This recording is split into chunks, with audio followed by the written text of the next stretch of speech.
I do not think the ending of the Mistborn Trilogy was as satisfying as everybody says it is, so let's talk about it. This video will contain spoilers, so if you haven't finished the trilogy, save and come back to it later, or scroll and come back another time. So these are just my opinions, okay? Reading is subjective, and if we came to different conclusions after reading the same series, I love that for us. We can still be friends and not accuse each other of only skimming the book series. Yes, I saw that comment. One of the main reasons I didn't find the ending of this book series satisfying was because I wasn't satisfied with the whole structure of the book series itself. Each book follows a plug-and-play enemy arc that I wasn't a fan of because it made each book feel very repetitive. Book 1 then defeats the Lord Ruler. Book 2, we're going after the nobility. Book 3, we're finally going after ruin.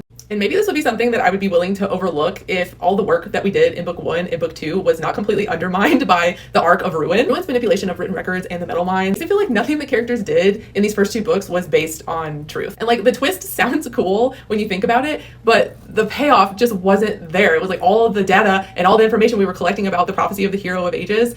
It felt like the rug got ripped out from under me when that was revealed. And book 3 really took a more philosophical turn, and Sanderson really nailed the philosophical ideas of this book, where chaos versus order, faith versus facts. But the emotional payoff for all of the characters that we have spent so much time on just wasn't there. For example, Vin's arc ending in divine sacrifice rather than self-actualization. She was on a journey of self-discovery, and I feel like that was just a loose thread that never got tied up. Seiza's doubts about faith just instantly being gone once he becomes Harmony. Then once Seiza becomes Harmony, he just fixes everything. Restores the planet, rewrites religion, rebuilds civilization, all in a matter of paragraphs. And this whole book series is 1,698 pages, and all of that happening in the last 50 pages wasn't enough of a payoff for the amount of time that we spent in this book series. So all of that to say, if you love the ending, I love that for you. For me, it was tied up a little bit too neatly, or how chaotic this world was. How perfect it ended up being in a very short amount of time just didn't feel right. It didn't sit right with me. So again, this is just my opinion. Let me know your thoughts. Okay, bye.